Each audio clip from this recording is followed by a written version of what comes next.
Cuma total ya. Rahayu.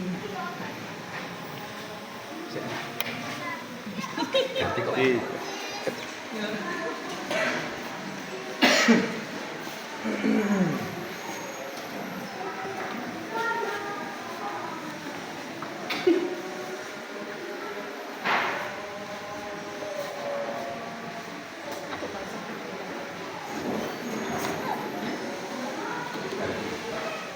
Assalamualaikum warahmatullahi wabarakatuh.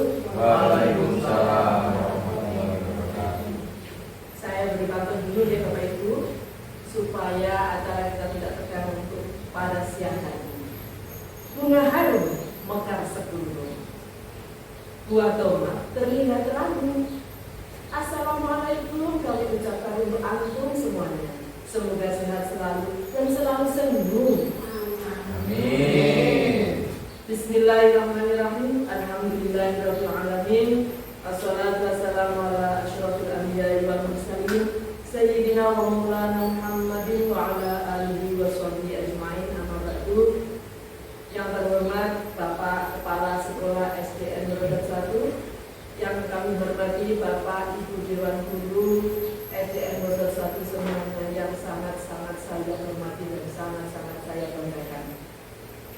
Puji syukur kami haturkan kehadirat Ilahi Rabbi, yang mana pada siang hari ini kita semuanya bisa berkumpul dalam acara diseminasi budaya positif yang akan nanti disampaikan oleh Bapak narasumber dalam keadaan sehat walafiat. Salawat serta salam semoga tetap terhaturkan, tercurahkan kepada junjungan kita Nabi Muhammad Sallallahu Alaihi Wasallam.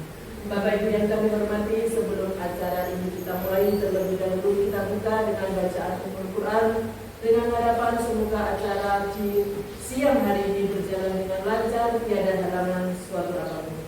Ala hadiniya syafa'ati Rasulillah. Al-Fatihah.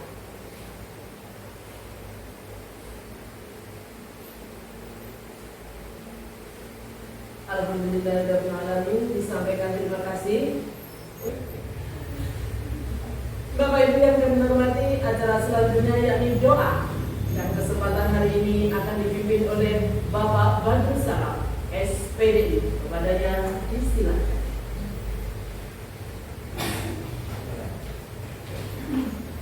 Assalamualaikum warahmatullahi wabarakatuh. Bismillahirrahmanirrahim. Allahumma shalli wa sallim wa barik ala sayyidina Muhammad walhamdulillahirabbil alamin.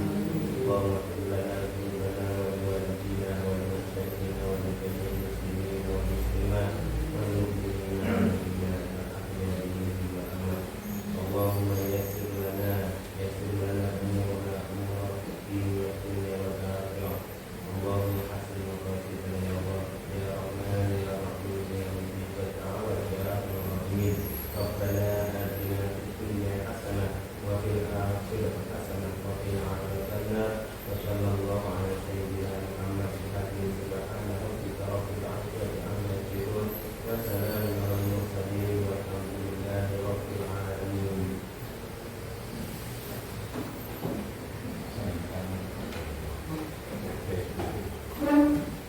Disampaikan terima kasih. Untuk acara selanjutnya yakni sambutan oleh Bapak Kepala Sekolah SDN Roda 1. Kepada yang terhormat Bapak Ahmad Mijan SPD dihadirkan. Assalamualaikum warahmatullahi taala wabarakatuh. Waalaikumsalam warahmatullahi Bismillah, wabarakatuh. alhamdulillah, salatu wassalamu ala asrofil anbiya sayyidina Maulana Muhammad Rasulillah bin Abdillah la haula wala quwwata illa billah. Amma ba'du. Bapak Ibu Dewan Guru SDN Roda 1 yang saya hormati, alhamdulillah pada siang hari ini kita bisa melaksanakan acara diseminasi budaya positif yang mana yang berkaitan dengan kegiatan dari guru penggerak yang dalam hal ini adalah dilaksanakan oleh Bapak Irfan Effendi selaku peserta guru penggerak. Saya selaku pimpinan di sekolah ini sangat mendukung dan sangat memberi harapan mudah-mudahan pelaksanaan ini bisa berjalan dengan baik dan menghasilkan dengan baik, dan Pak Irfan untuk selanjutnya bisa menempuh apa yang dicita-citakan dan bisa menjadi kepala sekolah sesuai dengan jadwal yang ditentukan. Amin. Untuk itu dalam pelaksanaan ini mari kita ikuti dengan secara seksama, dengan baik, dan selalu kita berdoa mudah-mudahan oleh Allah diberi kelancaran dan diberi petunjuk sehingga mendapatkan hasil yang maksimal. Kurang lebihnya mohon maaf. Assalamualaikum warahmatullahi wabarakatuh. Waalaikumsalam.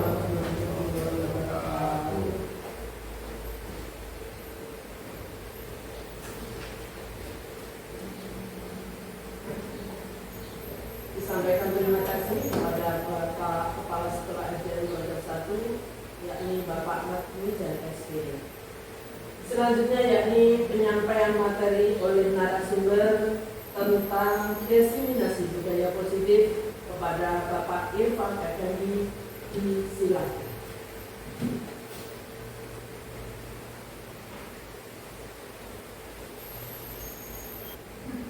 Assalamualaikum warahmatullahi wabarakatuh. Waalaikumsalam. Yang saya hormati Bapak Kepala Sekolah SDN Brebes 1, Bapak Ngapijan SPD, dan yang saya hormati Bapak Ibu Guru SDN Brebes 1 yang berbahagia.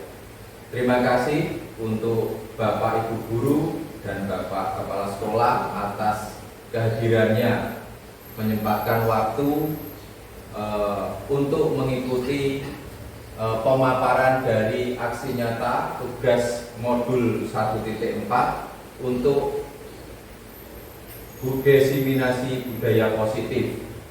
Bapak Ibu, ini adalah merupakan salah satu pemenuhan tugas dari kegiatan calon guru penggerak, yang mana dalam tugas ini saya akan menyeminarkan atau memaparkan tentang budaya positif yang akan kita terapkan di lembaga kita masing-masing.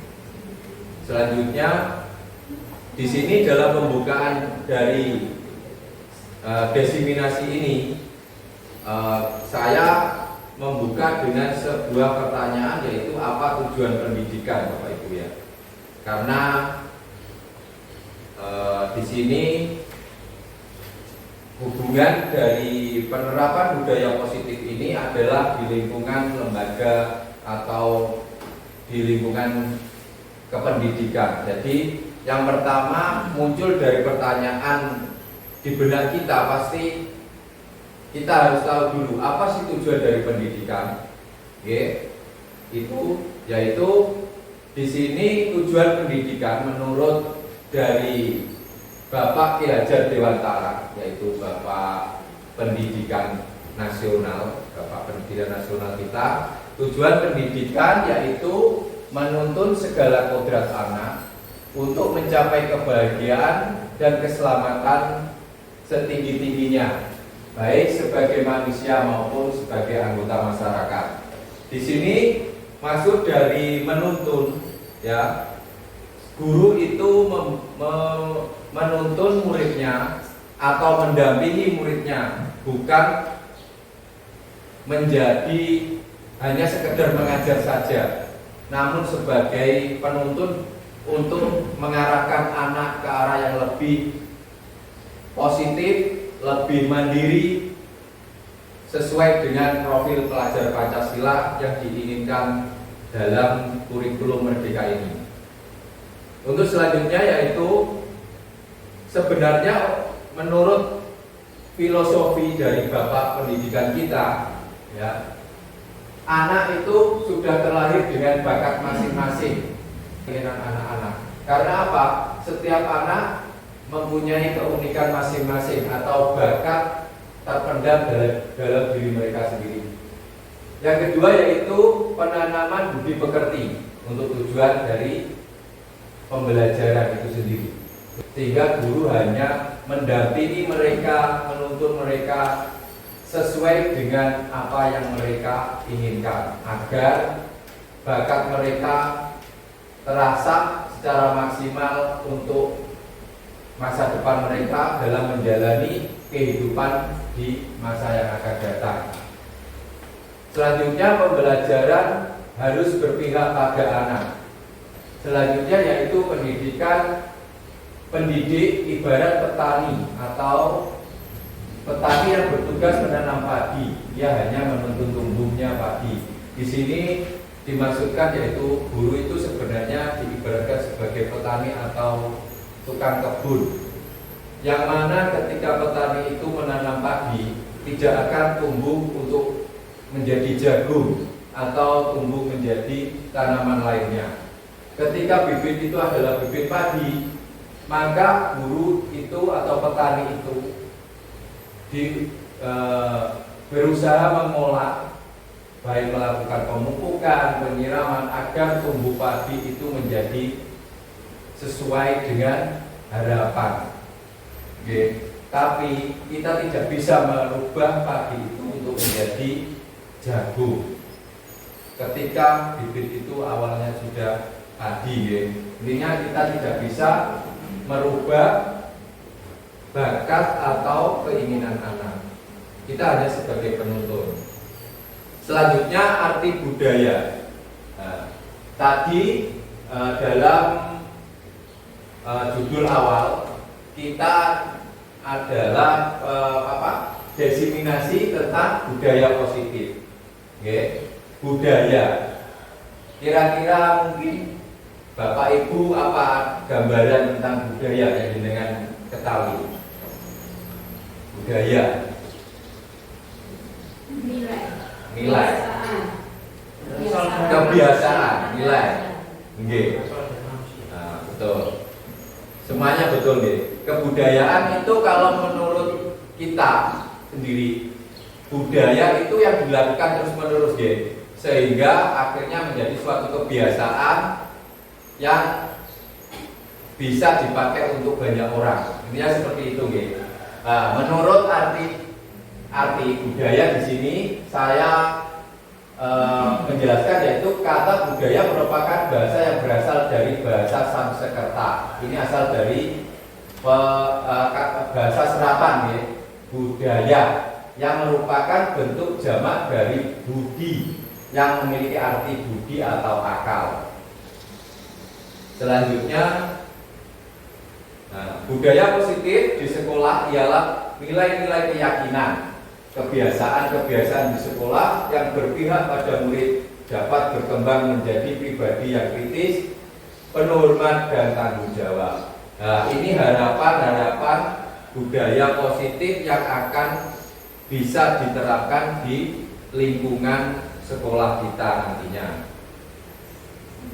Konsep inti dari budaya positif, budaya positif sendiri itu memiliki konsep inti atau konsep utama, ya. Ada 8 konsep inti. Yang pertama yaitu perubahan paradigma belajar, disiplin positif, kemudian nilai-nilai kebajikan, kebutuhan dasar manusia, motivasi perilaku manusia, posisi kontrol guru, keyakinan kelas, dan segitiga restitusi, yang mana nanti kita akan kupas satu persatu. Dalam pembelajaran dengan menggunakan paradigma baru, yaitu merupakan pembelajaran yang sudah dirancang berdasarkan prinsip pembelajaran berdiferensiasi, sehingga para peserta didik sesuai kebutuhannya berdasarkan tahap perkembangan sesuai dengan teori psikologi modern untuk mewujudkan profil pelajar Pancasila. Bapak Ibu ketahui sendiri, untuk kurikulum Merdeka ini kita sudah banyak mengenal tentang profil pelajar Pancasila, yang mana ada 6 nilai-nilai dalam profil pelajar Pancasila, yaitu yang pertama yaitu beriman bertakwa kepada Tuhan Yang Maha Esa. dan berakhlak mulia. Untuk yang kedua yaitu berkebinekaan global. Selanjutnya yaitu gotong royong, kreatif, bernalar kritis, dan mandiri. Nah, ini tujuan dari paradigma baru, yaitu memunculkan profil pelajar Pancasila pada peserta didik kita. Selain berketuhanan yang Maha Esa, juga memiliki sikap kebinekaan global, gotong royong, kreatif, bernalar kritis, dan mandiri.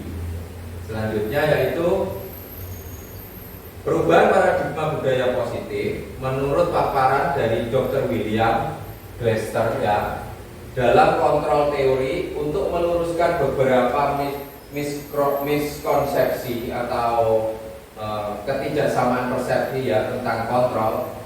Di sini ada ilusi guru mengontrol murid. Yang kedua, ilusi bahwa semua penguatan positif, efektif, dan bermanfaat.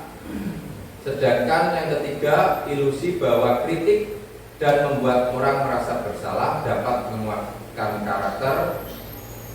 Selanjutnya, ilusi bahwa orang dewasa memiliki hak untuk memaksa. Yang pertama yaitu ilusi guru mengontrol murid. Pada dasarnya kita tidak dapat memaksa murid untuk berbuat sesuatu jika murid tersebut memilih untuk tidak melakukannya, walaupun tampaknya kita sedang mengontrol perilaku murid tersebut. Nah, di sini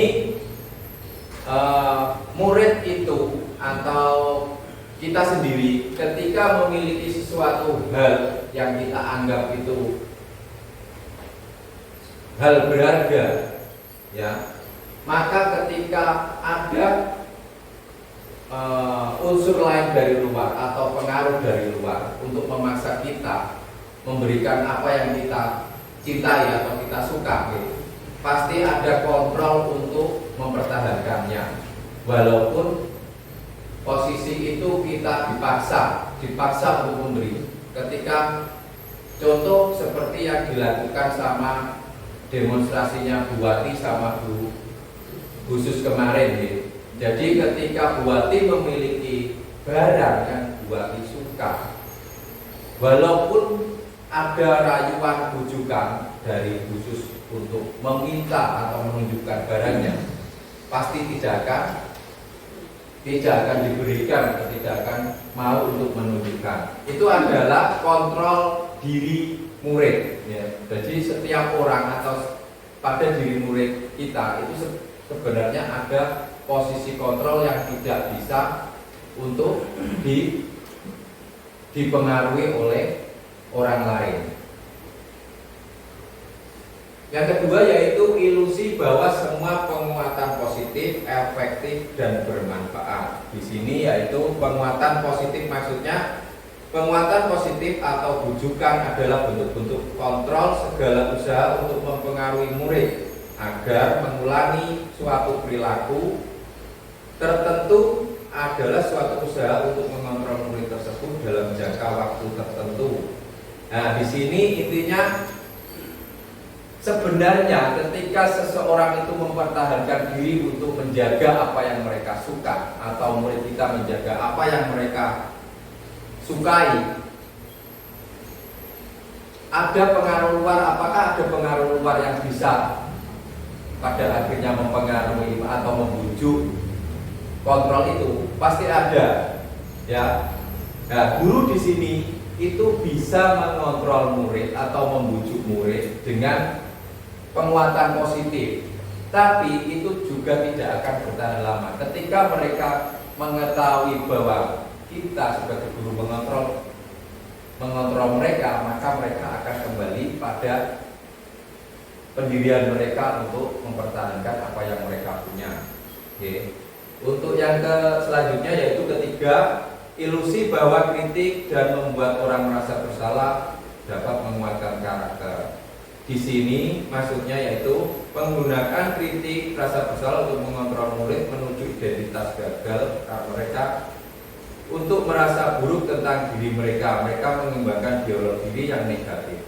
Jadi ketika murid itu berpikir tentang, kan kita ini ada dalam pikiran kita itu selalu ada unsur negatif yang memengaruhi pikiran kita dan positif.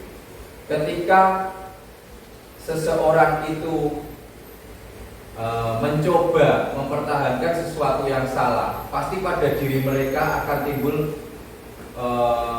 pemikiran negatif. Ya, di sini maksudnya ketika anak itu tidak bisa kita kontrol, tapi kita bisa mengarahkan dengan penguatan rasa bersalah sehingga mereka bisa berubah ke arah yang lebih baik. Untuk selanjutnya ini yang terakhir yaitu ilusi bahwa orang dewasa memiliki hak untuk memaksa. Ini mungkin seperti masa kecil kita semua, Bapak Ibu, sampai mungkin saat ini juga. Biasanya orang dewasa itu lebih cenderung seperti memaksakan apa yang mereka inginkan untuk diterapkan pada anaknya. Nah, banyak orang dewasa yang percaya bahwa mereka memiliki tanggung jawab untuk membuat murid-murid berbuat hal-hal tertentu. Apapun yang dilakukan dapat diterima selama ada sebuah kemajuan berdasarkan pengukuran kinerja. Jadi seperti intinya anak-anak itu dipaksa nanti kalau jadi guru itu seperti ini, kalau jadi dokter seperti ini, masa depannya lebih cerah, penghasilannya banyak, seperti itu. Karena mereka ya orang dewasa memberi ilusi bahwa kepada anak itu karena berdasarkan pengalaman atau pengukuran ya. Pengukuran dari pengalaman. Banyak yang jadi dokter sukses, terus punya mobil banyak dan lain-lain seperti itu. Akhirnya itu dari pengukuran dan pengalaman yang mereka lihat, mereka ketahui, akhirnya diterapkan pada hubungan anak dan orang dewasa. Itu untuk masalah ilusi ya. Selanjutnya yaitu disiplin positif. Dalam budaya positif tadi ada poin-poin utama termasuk disiplin positif. Ketika disiplin positif ini kita wujudkan dan berhasil, maka nanti mengacu pada budaya positif. Yang mana disiplin positif di sini yaitu dalam budaya kita makna kata disiplin dimaknai menjadi sesuatu yang dilakukan seseorang pada orang lain untuk mendapatkan kepatuhan. Kita cenderung menghubungkan kata disiplin dengan ketidaknyamanan. Sebagai pendidik, tujuan kita adalah menciptakan siswa yang memiliki disiplin diri sehingga mereka bisa berperilaku dengan mengacu pada nilai-nilai kebajikan universal. Masuk di sini disiplin positif ya. Disiplin positif, Bapak Ibu, kalau kita mendengar kata-kata disiplin, intinya kamu harus melakukan ini, kalau tidak melakukan ini, nanti berarti kan melanggar, otomatis akan mendapat hukuman. Itu gambaran kita selama ini. Disiplin itu harus melakukan A, B, C, D, E. Ketika kita melakukan di luar itu berarti dianggap melanggar. Ya. Padahal untuk disiplin positif di sini yang dimaksud menciptakan siswa yang memiliki disiplin diri. Jadi menumbuhkan disiplin dari diri mereka sendiri, bukan dari luar atau eksternal ya. Nanti kita bahas untuk masalah pengaruh eksternal dan internalnya. Disiplin diri ini sebagai guru kita harus bisa menumbuhkan disiplin diri pada anak yang nantinya mengacu disiplin positif dan terwujudnya budaya positif. Oke, kita lanjut ya. Sampai di sini mungkin ada pertanyaan Bapak Ibu. Pak Badrus ada yang tanyakan masalah disiplin diri Pak Badrus. Lanjut, ya. Selanjutnya yaitu dalam nilai yang masuk dalam kategori utama, unsur utama dalam budaya positif yaitu nilai-nilai kebajikan. Kebajikan itu berarti nilai-nilai kebaikan ya. Yaitu yang pertama profil pelajar Pancasila yang tadi sudah kita bahas, yaitu ada beriman bertakwa kepada Tuhan Yang Maha Esa, berakhlak dan berakhlak mulia, mandiri, bernalar kritis, kebinekaan global, gotong royong dan kreatif. Selanjutnya yaitu sikap murid toleransi. Toleransi yaitu mengandung makna yaitu saling menghormati, mandiri, menghargai, empati. Okay? Untuk yang ketiga yaitu 9 pilar karakter, yaitu cinta Tuhan dan segenap ciptaannya. Jadi siswa itu selain diharapkan untuk beriman dan bertakwa kepada Tuhan yang mereka percaya, juga terhadap sesama atau ciptaan Tuhan ya. Yang kedua yaitu kemandirian, tanggung jawab, kejujuran atau amanah, diplomatis, hormat dan santun. Yang keempat yaitu petunjuk seumur hidup dan keterampilan hidup. Nah, di sini ada dapat dipercaya lurus hati, pendengar yang aktif, tidak merendahkan orang lain. Lanjut, G.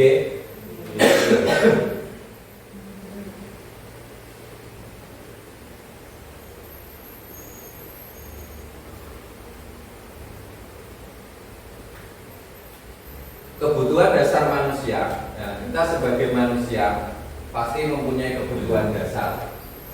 Nah, yang pertama yaitu yang pasti bertahan untuk hidup, ya, bertahan hidup. Bertahan hidup di sini contohnya mungkin Bapak Ibu juga sudah tahu, ketika kita butuhkan untuk keseharian, tanpa itu kita tidak akan hidup atau mati. Yaitu mungkin makan,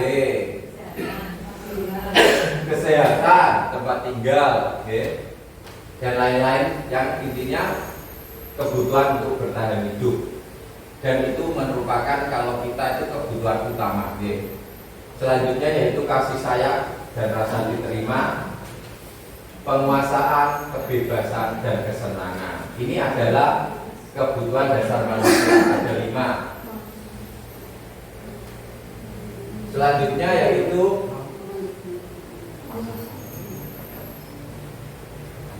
kebutuhan bertahan hidup.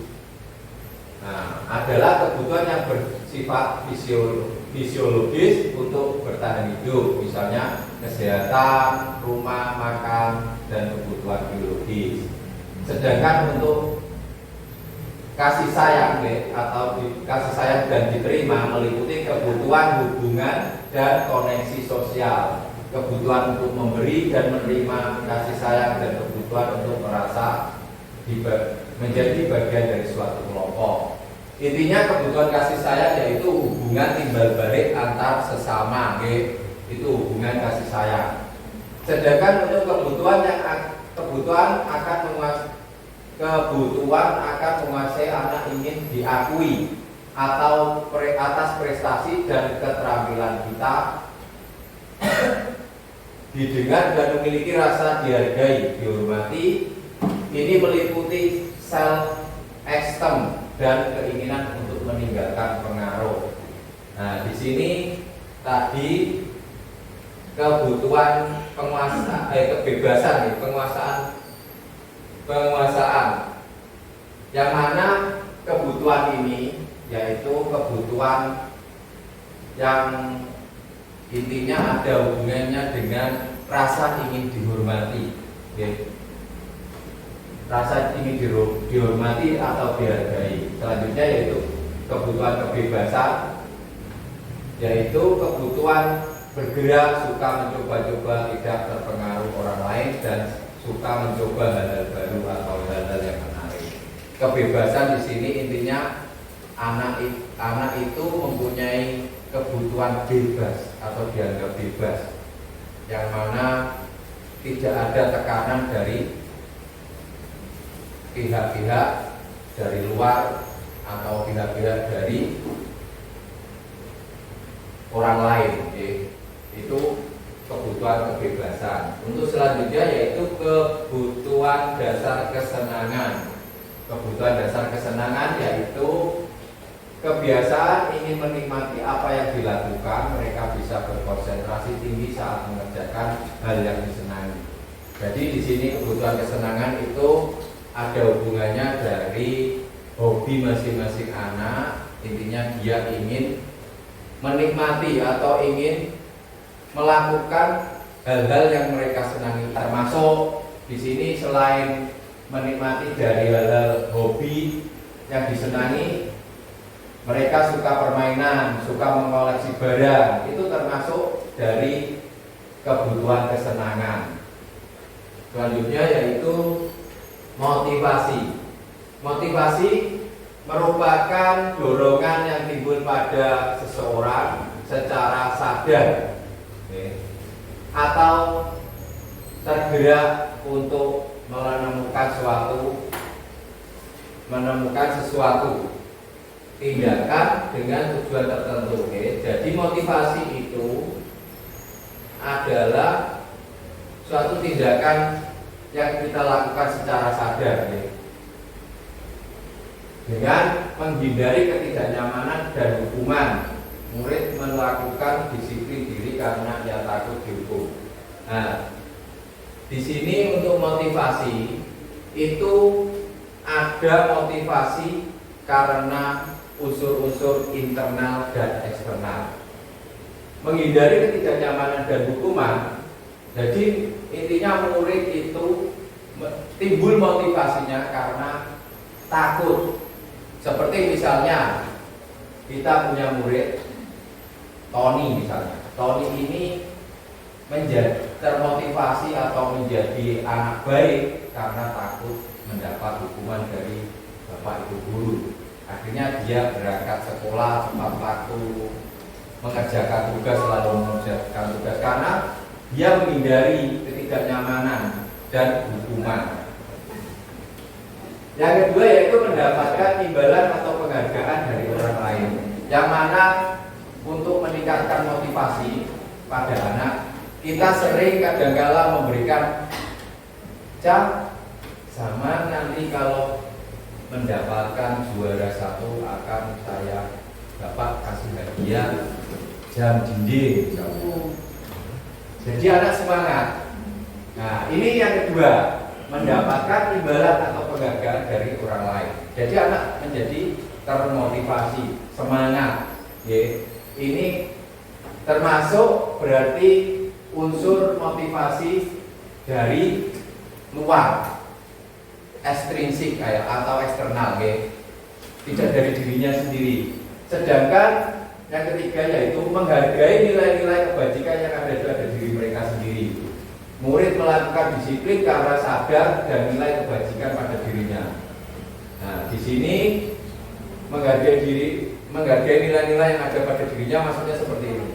Ketika anak didik kita itu melakukan hal-hal positif seperti misalnya berangkat sekolah, bukan mengharapkan suatu imbalan atau penghargaan ataupun menghindari hukuman, tapi mereka memang sudah itu bagian dari kewajiban saya. Itu kalau saya jadi pelajar berarti saya kalau masuknya jam 7 berarti saya harus berangkat jam 7 kurang sehingga jam 7 sudah di sekolah. Dia sadar bahwa itu merupakan suatu hal yang harus menjadi tanggung jawab mereka sendiri. Itu adalah unsur dari intrinsik, datangnya dari diri kita sendiri. Jadi motivasi di sini ada motivasi yang berasal dari eksternal atau ekstrinsik dan internal atau intrinsik, dari diri kita sendiri. Selanjutnya yaitu konsep disiplin dengan identitas gagal. Nah, itu tadi. Ketika kita dianggap gagal dalam penerapan disiplin, Nah, di situ ada 2 poin, hukuman dan penghargaan. Ketika anak itu masih takut tentang hukuman yang mereka jalani ketika mereka melakukan kesalahan atau hanya mengharapkan penghargaan untuk termotivasi, maka kita itu masih dinyatakan gagal dalam memotivasi diri kita. Ketika saya berangkat ke sekolah takut karena ada hukuman, karena nanti saya tidak mendapat penghargaan, berarti kita dikatakan masih gagal dalam konsep disiplin di sini. Nah, kapan kita dinyatakan berhasil? Ketika dalam diri kita sudah tertanam tanpa penghargaan pun kita sadar bahwa itu sudah menjadi tanggung jawab kita. Itu berarti kita sudah berhasil dalam menerapkan konsep disiplin diri. Selanjutnya yaitu ini dalam pemecahan masalahnya menggunakan 2 konsep ini. Konsekuensi. Nah, konsekuensi itu identik dengan masih ada hubungan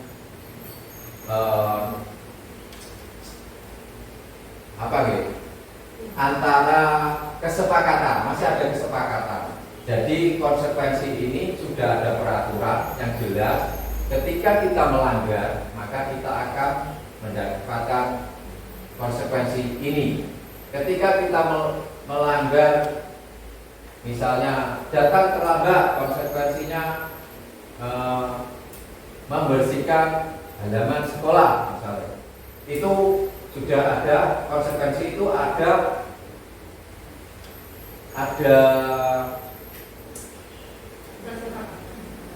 kesepakatan dulu, beda dengan hukuman. Nah, ketika kita melakukan hukuman itu tidak ada kesepakatan. Seperti misalnya saya melakukan kesalahan, saya berangkat ke sekolah telat, langsung kamu lari lapangan 7 kali. Nah, itu hukuman.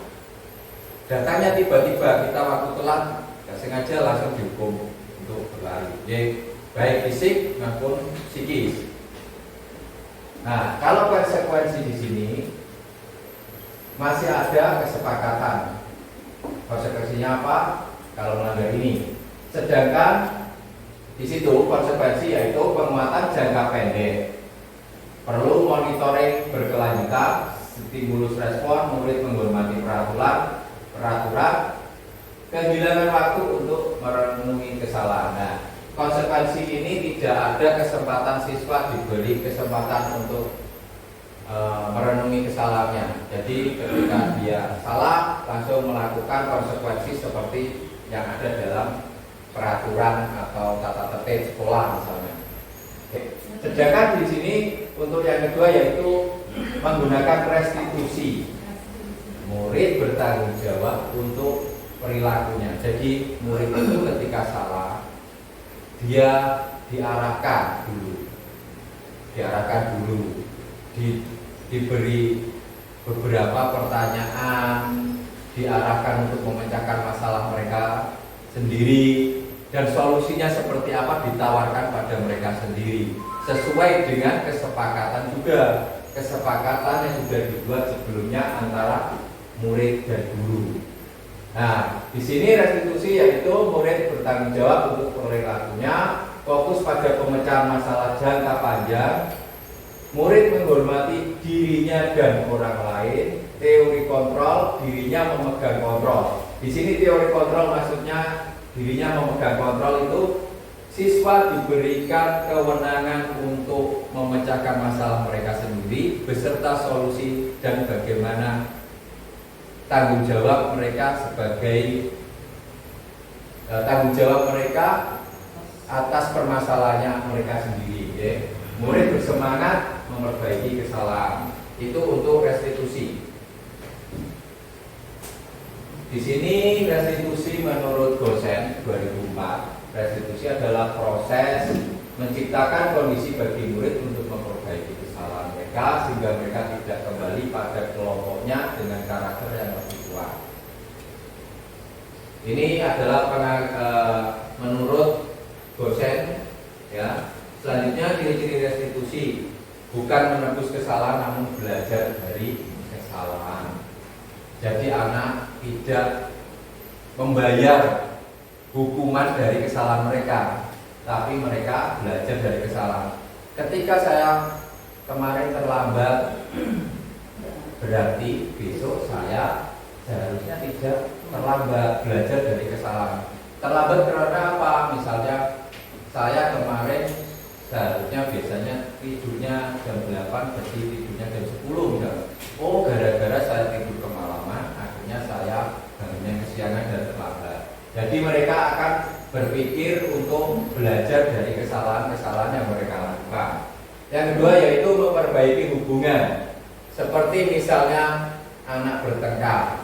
Kita ketika menggunakan restitusi dalam pemecahan, mereka akan ditawari atau kita memberikan solusi dari mereka sendiri, mereka berdua, untuk permasalahan mereka dengan kesepakatan mereka berdua, sesuai dengan keyakinan yang sudah dibuat, sesuai dengan kesepakatan kelas masing-masing.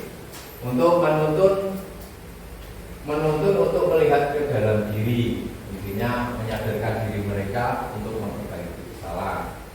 Mencari kebutuhan dasar yang mendasari tindakan, fokus pada karakter bukan tindakan, dan menguatkan dan fokus pada solusi. Intinya di sini solusi dan pemecahan masalah dikembalikan kepada siswa itu sendiri, diberi tanggung jawab untuk memecahkan solusi mereka. Siswa yang tidak mengerjakan tugasnya, nah ini contoh, okay? Nah, kita beri contoh seperti ini, antara biar kita bisa membedakan dengan mudah antara hukuman, konsekuensi, dan restitusi, perbedaannya.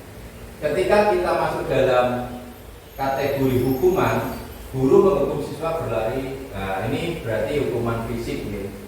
Sebanyak 5 kali. Jadi siswa ketika melakukan sebuah kesalahan, kita langsung menghukum siswa kita atau peserta didik kita untuk lari. Berarti ini hukuman fisik maupun verbal. Untuk konsekuensi, di sini guru masih memberikan konsekuensi agar mengerjakan tugas saat istirahat atau dikerjakan sebanyak 2 kali lipat. Guru tegas dan siswa menghormati peraturan. Konsekuensi ini mengacu pada peraturan. Sudah ada peraturannya, tapi ketika kita melanggar maka kita harus menjalankan konsekuensi. Konsekuensinya apa ketika kita tidak mengerjakan tugas? Nah, konsekuensi harus mengerjakan 2 kali dari PR itu, ya. Itu untuk konsekuensi. Jadi masih ada kesepakatan sebenarnya, yaitu melalui peraturan sekolah maupun peraturan kelas. Sedangkan untuk restitusi, guru menanyakan keyakinan kelas. Jadi di kelas-kelas kita itu ada keyakinan kelas yang kita pajang, gitu. Nanti perlu ditulis ya? Ya, memang perlu ditulis. Keyakinan kelas itu harus ditulis, ditempel, dan semua siswa, semua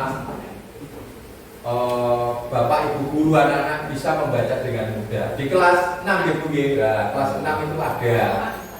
Ya, contoh tentang ini ya. Ya, itu ada keyakinan kelas. Jadi anak-anak itu keyakinan kelas itu siapa yang membuat? Ya kesepakatan kelas. Anak-anak kita buat keyakinan kelas apa saja? Yuk, ya Bu. Misalnya jujur, boleh sama Bu Biti jujur. Setelah itu nanti dibingkai rapi, ditempelkan, kasih judul keyakinan kelas. Nah, itu nanti ketika anak-anak melakukan sebuah kesalahan, misalnya berbohong, itu termasuk tidak jujur. Berarti melanggar apa? Melanggar jujur, dia tidak jujur, ya. Berarti melakukan kesalahan. Nah, di sini untuk restitusi, guru menanyakan keyakinan kelas. atau dirinya dan membantu siswa dalam menyelesaikan masalahnya. Guru terbuka dan siswa menghormati dirinya dan orang lain. Nah, di sini di restitusi ini guru itu hanya mengarahkan atau mendampingi anak, mencari tahu solusinya untuk anak ini yang terbaik apa. Tapi mereka ditawarkan dulu solusi, kamu melakukan ini, kira-kira kamu mempunyai kedepannya mempunyai solusi apa ya biar kamu tidak seperti ini lagi, seperti itu, ya. Tentu. Nah, mengarahkan, guru hanya mengarahkan saja. Nah, di sini untuk posisi kontrol seorang guru itu ada 5. Yang pertama penghukum, pembuat rasa bersalah, teman, pemantau, dan manajer.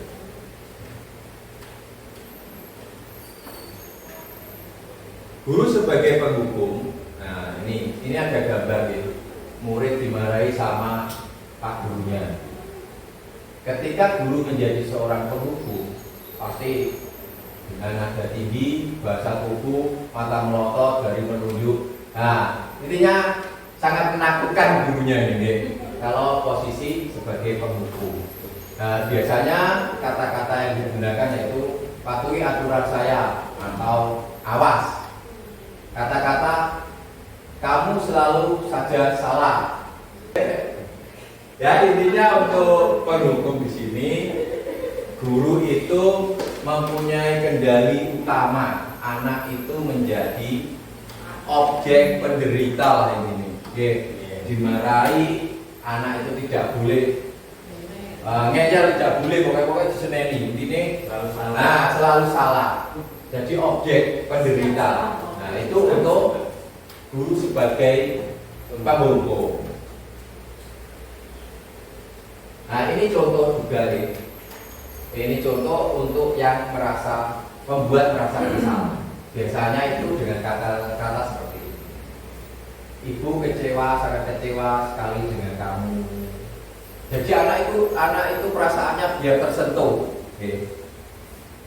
Aduh, bagus. Kenapa terlambat? Kamu nggak kasihan deh sama ibu.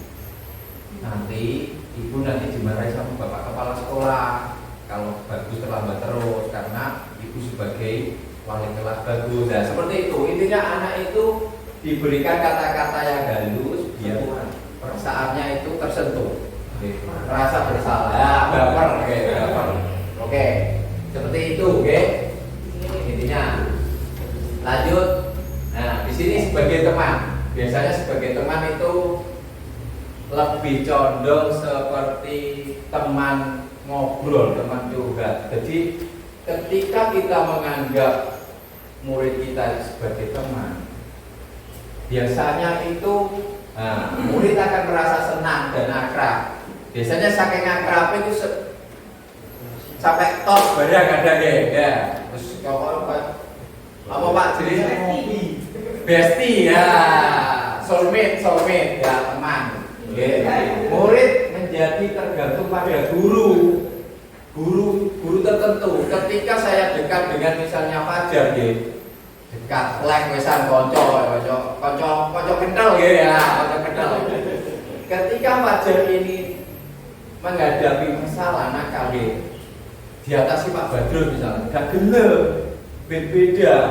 Karena Pak Badrun tidak dianggap sebagai teman, soulmate tadi. Jadi di sini anak merasa tergantung pada guru tersebut. Kayak seperti misalnya sinten Guru Lukman, Lukman ketika yang dicari bukan Diana, pasti siapa? Buati, karena Buati dianggap sebagai teman bagi. Nah, Lukman ketika seperti ketika Dinda itu menganggap Pak Iqbal sebagai teman, maka ketika dia pulang tidak dijemput-jemput, kita akan dicari Pak Irfan. Diajar Pak Fani mau tidak mau. Seperti jadi di sekolah kita itu semua guru punya teman sebenarnya. Seperti Bu Binti, temannya Fajar, ketika istirahat pasti yang dicari siapa? Bu Binti. Ketika dicari Pak Badus, jelas nggak mau. Paham ya Bu? Masalah guru sebagai teman. Jadi anak merasa tergantung sama guru tersebut. Selanjutnya yaitu sebagai pemantau, sebagai pemantau. Di sini mengandalkan perhitungan. Nah, dari kalau kita guru sebagai pemantau itu ada dasarnya. Catatan, data yang digunakan, bukti perilaku seorang, posisi akan menggunakan. Nah, seperti ini. Di sini murid itu sudah memahami kesalahan mereka dengan konsekuensinya. Kalau kita sebagai pemantau, seperti halnya tadi pada saat melakukan kesalahan mereka sudah tahu hal apa, sanksi apa yang harus mereka dapatkan. Ya, ini kalau kita sebagai pemantau. Semisal ada anak terlambat, kamu terlambat, kamu tahu nggak konsekuensinya? Mereka sudah tahu. Nah, kita sebagai pemantau saja hanya menanyakan, anak itu melakukan sendiri, konsekuensinya seperti itu, oke? Nah, yang terakhir yaitu manajer. Manajer di sini yaitu fokus pada murid, bukan untuk membahagiakan guru atau orang tua. Murid sudah mengetahui adanya suatu masalah dan sesuatu yang perlu terjadi. Bila guru mengambil posisi pemantau, guru akan melihat apa konsekuensinya. Nah, kita tadi ketika menjadi pemantau, maka kita murid sudah tahu apa yang harus mereka bayar atas kesalahan mereka sesuai dengan konsekuensinya. Ya. Tapi ketika kita menjadi manajer, nah di sini manajer itu kita setiap ada permasalahan, murid itu akan dikembalikan ke keyakinan kelas mereka masing-masing atau keyakinan sekolah yang sudah mereka sepakati secara bersama dengan gurunya masing-masing. Jadi kita tidak menghukum mereka, dulu. Kita memberikan solusi, kita memberikan jalan keluar atas permasalahan mereka, dan kemudian mereka akan kita arahkan ke keyakinan kelas mereka.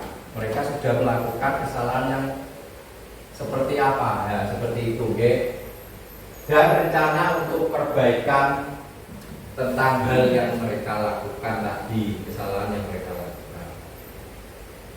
Keyakinan kelas. Nah, ini perbedaan antara keyakinan kelas dan peraturan kelas. Lanjut ya. Oke. Keyakinan kelas yaitu akan mendorong memotivasi seorang dari dalam dirinya, baik atau intrinsik seorang untuk tergerak dan semangat untuk menjalankan keyakinan. Sudah ini tadi deh. Oke. Kegiatan membuat keyakinan kelas. Nah, ini tadi yang sudah dilakukan sama Bu Binti. Ya, sudah melakukan ini keyakinan kelas ini Bu Binti ya. Nah, di sini tahap-tahapannya yaitu berdiskusi tentang peraturan kelas yang intinya antara guru kelas dan murid membuat kesepakatan, yang nantinya akhirnya menjadi sebuah keyakinan kelas yang tertulis dan menjadi dipajang atau ditempelkan di kelas sebagai acuan dalam pembuatan keyakinan kelas tersebut, kesepakatan tersebut. Pembuatan keyakinan kelas. Nah, ini sudah ini lewati.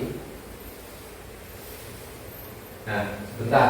Untuk keyakinan kelas itu beda dengan peraturan kelas nih. Ketika kita dulu peraturan kelas itu lebih condong menakutkan kata-katanya. Misalnya dilarang mencontek misalnya. Terus dilarang membuat sampah. Kalau sekarang nggak ada untuk keyakinan kelas.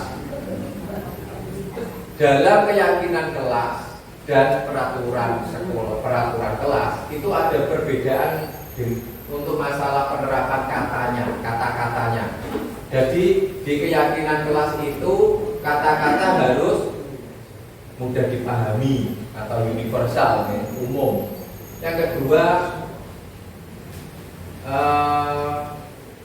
mengandung kata-kata yang positif. Tidak boleh, itu tidak boleh ditulis maksudnya. Tidak boleh, dilarang.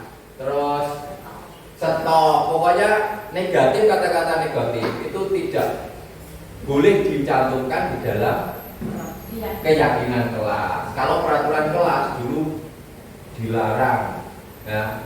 Terus harus memaksa, ya. Berarti kalau Gimana? ada ujian, terus dilarang berisik karena ada ujian, salah ya itu? Itu bukan keyakinan kelas, tapi itu pemberitahuan. Boleh. Kan tidak serius dalam kelas. Keyakinan kelas itu kesepakatan kelas yang menjadi nilai di kelas itu yang ditempel itu dilakukan setiap hari. Tidak waktu ujian saja, oke? Paham ya? Keyakinan kelas, ya. Kata-kata untuk seperti yang saya sampaikan tadi dalam pembuatan keyakinan kelas harus menerapkan, tidak boleh menerapkan kata-kata yang negatif. Seperti ini, disiplin waktu, belajar dengan antusias. Nah, disiplin waktu berarti ketika anak itu terlambat, berarti anak itu melanggar apa, Bu? Kira-kira? Keyakinan kelas. Iya, termasuk apa? Disiplin waktu. Oke. Termasuk kan keyakinan kelas. Betul, siap. Spesifik. Ya. Nah, saling menjaga kebersihan dan keindahan. Nah, ketika anak membuang sampah, kalau dulu kan kata-kata apa, Bu? Dilarang membuang sampah sembarangan. Sekarang ganti, kita terapkan dengan kata-kata yang positif, saling menjaga kebersihan dan keindahan. Oke, paham ya? Dari sini. Oke, lanjut.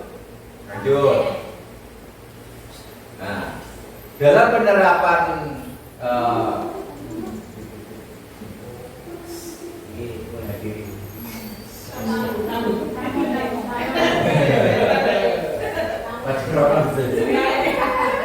segitiga restitusi yaitu suatu proses dialog yang dijalankan oleh guru agar dapat menghasilkan murid yang mandiri dan bertanggung jawab. Nah, dalam penerapan pemecahan masalah, ya, pemecahan masalah atau pemberian solusi atas masalah yang ada di sekolah, kita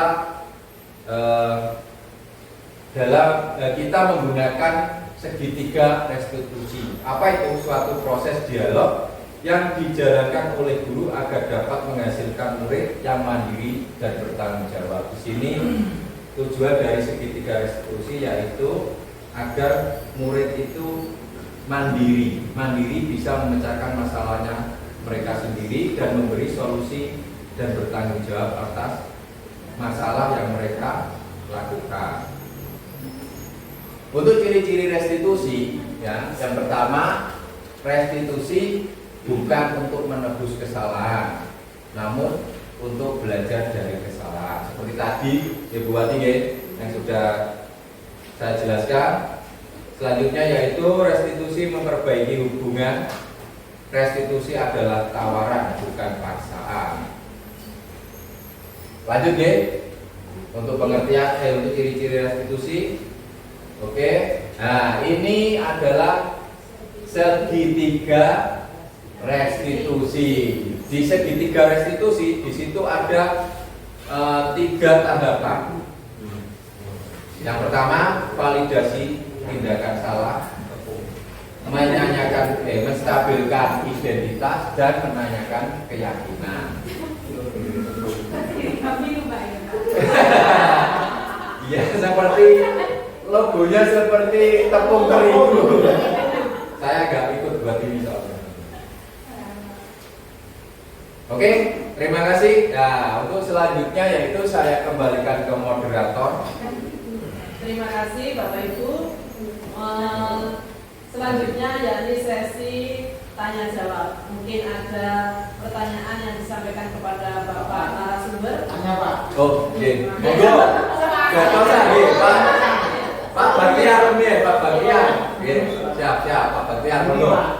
Permasalahan kelas ini. Nggih. Kelas bawah. Kelas bawah. Biasanya kan anak itu sering bertengkar. Oke. Nah, terus orang tuanya nengok-nengok. Orang tuanya ikut. Apakah perlu dilakukan dengan segitiga penerapan segitiga restitusi juga kepada orang tuanya, Pak? Ya, pertanyaan yang sangat bagus. Saking mengantuk emang ini. Oke. Dikumpulkan dulu atau langsung dijawab? Langsung. Oh, langsung. Oke. Biar tidak lupa. Pertanyaan dari Bapak Fani sangat bagus ya. Saya kira tadi pesertanya sudah ngantuk semua, sudah 1 jam. Oke, berarti ketika ada permasalahan anak bertengkar dengan temannya, kemudian orang tua ikut di dalamnya gitu. Nah, kira-kira orang tuanya ikut bertengkar apa tidak ini? Oh, ada itu yang ikut. Oke. Perlu Bapak kita menerapkan pemecahan masalah dengan menggunakan segitiga restitusi ya. Pak, ya nek, Pak misalnya ada tukaran, apakah kita harus langsung menggunakan segitiga restitusi? Ditanya apa ini? Validasi tindakan yang salah, terus kemudian menstabilkan apa? Identitas. Ya, perlu Pak, tapi enggak seperti itu penerapannya. Jadi ketika anak itu bertengkar, biasanya emosinya kan meledak-meledak Pak. Terus kutugasaan itu masih di neng kutugasaan. Nah, ketika anak posisi seperti itu, kita tenangkan dulu, kita kondisikan, kita ajak ke kantor, kita kasih minum, kita tenangkan. Ketika suasana sudah tenang, maka kita baru mengajak ngobrol santai dulu. Kita arahkan, kita giring pelan-pelan Bapak kita giring, mulai validasi tindakan yang salah dengan menanyakan, kenapa kamu misalnya Tony sama Fajar ya, kenapa Tony sama Fajar hari ini bertengkar? Nah, seperti itu kita giring sampai akhirnya kita menanyakan keyakinan dan mereka kita tawarkan sebuah solusi apa yang bisa mereka berikan. Ya, seperti itu Bapak. Penambahan boleh Pak? Boleh, monggo. Apa yang disampaikan oleh Bapak Arfan Bahtiar? Bapak Arfani. Bahtiar Arfani. Bahtiar Arfani. Ini tentang masalah anak yang selalu pelan bertengkar. Permasalahan yang seperti itu terus orang tuanya itu takut. Apakah pihak sekolah mengajarkan pembelajaran untuk orang tua apa namanya itu? Parenting. Oh iya. Apakah seperti itu kelas bawah itu bisa atau enggak gitu? Oh bisa.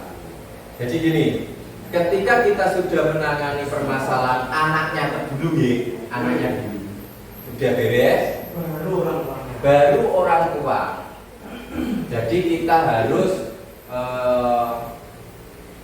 ada semacam komunikasi dengan orang tua, menjelaskan biar kita orang tua itu sama-sama tahu permasalahan yang terjadi. Kadangkala itu anaknya itu sudah gulingan bareng, bermain bersama, orang tuanya masih tidak mau akur.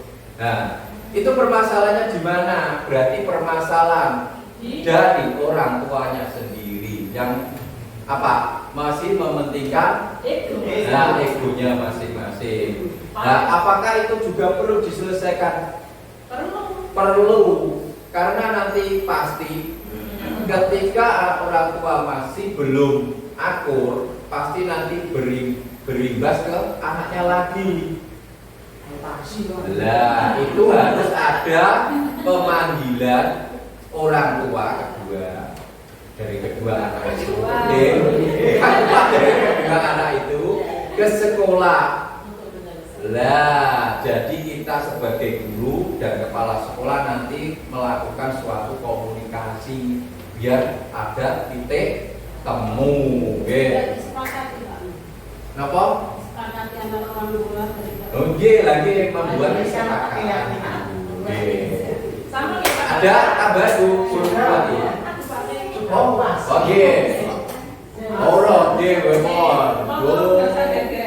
Bu Binti monggo. Apakah dalam penerapan tiga restitusi kan ada 3 tahapan? Nggih. Apakah dalam penerapannya harus 10 tahapan? Nah.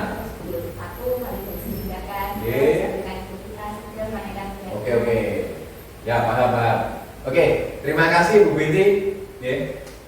Mungkin yang saya tangkap dari pertanyaan Bu Binti, ketika kita menghadapi permasalahan, apakah penerapan untuk segitiga restitusi itu harus sesuai tahapan? 1 harus ini, 2 ini, 3 ini, gitu ya. Maksudnya seperti itu, gitu. Terima kasih atas pertanyaannya yang disampaikan oleh Bu Binti. Untuk penanganan permasalahan, apakah dengan menggunakan restitusi itu harus sesuai dengan tahapan-tahapan yang sudah ada?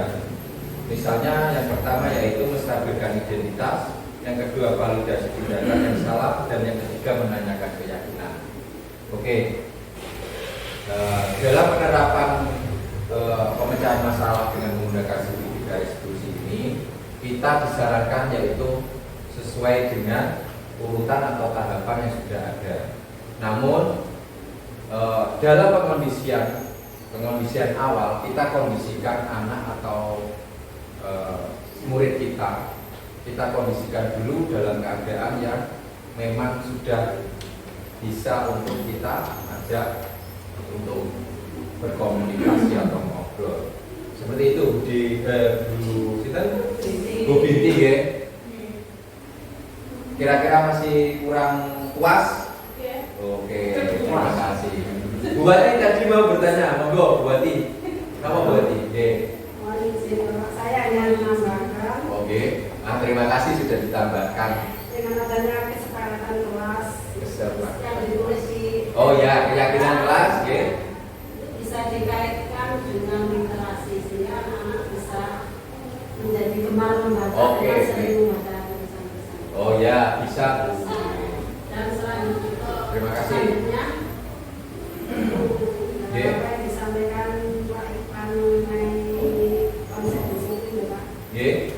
Untuk penerapannya di sekolah, seperti saya mungkin mengalami Oke. kesulitan karena anak-anak itu karakternya berbeda Berbeda. setiap anak dan latar belakang sosial dan budaya juga mungkin berbeda. Apalagi waktu di sekolah itu kan lebih sedikit kalau dibandingkan dengan waktu di rumah, sehingga kalau kita memberi kesepakatan dengan anak di kelas itu kadang yang salah juga anak-anak itu saja. Kalau kita beri hukuman atau apa yang sudah disepakati itu yang melanggar juga anak-anak itu saja. Bagaimana Oke. Terima kasih untuk pertama untuk masukannya di Bu Wati. Kita memberi usulan sama Bu Wati untuk memasukkan kebiasaan literasi dalam kelas masing-masing. Ya nanti kita masukkan untuk kita komunikasikan dengan guru kelas masing-masing. Karena untuk budaya positif dalam pemaparan saya ini sebenarnya ini selain pemaparan atau diseminasi ya Bu, ini juga suatu wadah kolaborasi kita. Ketika di sini kurang, maka jenengan bisa menambahkan di sini, nanti bisa kita terapkan bersama untuk lembaga kita. Oke, itu yang pertama. Terima kasih. Untuk pertanyaan yaitu ketika kita menerapkan keyakinan kelas, tapi kita tidak pernah intinya bisa merubah, tidak ada perubahan untuk anak-anak tertentu. Anak itu saja tetap saja yang melanggar yaitu gitu.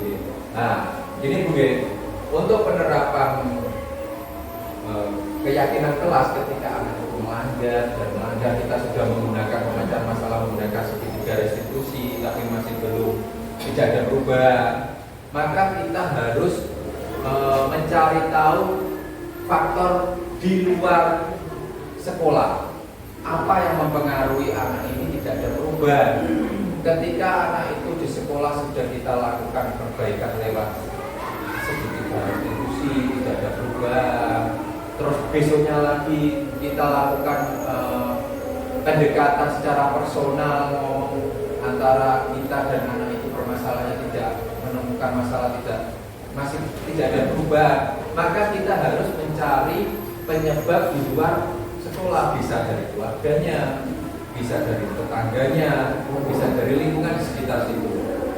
Misalnya anak sering terlambat, misalnya si Anton misalnya, Anton ini terlambat padahal dan sekolah itu sudah sering diberi pengarah dari kita, keyakinan dari kita, tapi tidak ada perubahan. Berarti ketika dia ditanya tidurnya juga sudah tidak malam, tidak main game, tapi kenapa masih terlambat? Pasti ada sesuatu hal di lingkungan yang kita tidak tahu, atau di keluarganya, atau yang menyebabkan dia itu akhirnya berangkat terlambat.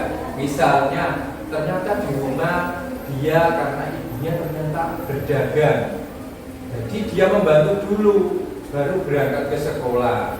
Orang tuanya nggak ngerti kalau sekolahnya masuknya jam 7, anaknya pokoknya mati ngewangi ibu sama baru berangkat ke sekolah seperti itu. Jadi kita cari tahu penyebab yang di luar ketika di sekolah tidak ada perubahan.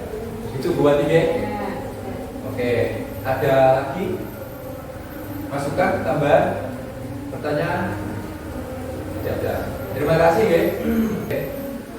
Apabila dalam penyampaian saya atau tingkah laku saya selama penyampaian materi kurang berkenan, saya mohon maaf yang sebesar-besarnya. Wassalamualaikum warahmatullahi wabarakatuh. Saya kembalikan ke Ibu Moderator. Bapak Ibu yang kami hormati, dari paparan yang telah disampaikan oleh Bapak Irfan Effendi tadi, perlu saya garis bawahi kesimpulannya adalah satu, tentang tujuan pendidikan, bahwasanya tujuan pendidikan itu adalah membantu kodrat anak untuk mencapai kebahagiaan baik sebagai manusia maupun anggota masyarakat. Yang kedua, tentang budaya positif. Budaya positif itu adalah hal yang perlu diterapkan di sekolah sebagai sarana menumbuhkan karakter terbaik agar tercipta profil pelajar Pancasila. Selanjutnya, tentang disiplin positif merupakan perilaku yang mengacu pada nilai-nilai kebajikan dari diri sendiri tanpa ada dorongan atau paksaan dari luar atau eksternal. Selanjutnya, posisi kontrol seorang guru adalah sebagai manajer, karena posisi ini merupakan posisi yang sangat sesuai dengan segitiga restitusi sebagai pemecahan dan solusi dalam permasalahan dengan tetap melalui bimbingan seorang guru. Itulah pemaparan atau rangkuman yang telah disampaikan oleh Bapak Irfan Effendi sebagai narasumber dalam tema diseminasi budaya positif. Dari saya selaku pembagi acara, agar kurang lebihnya mohon maaf yang sebesar-besarnya. Terakhir sebelum saya tutup, saya pantun boleh? Boleh. Pergi ke pasar membeli kelinci. Cakep.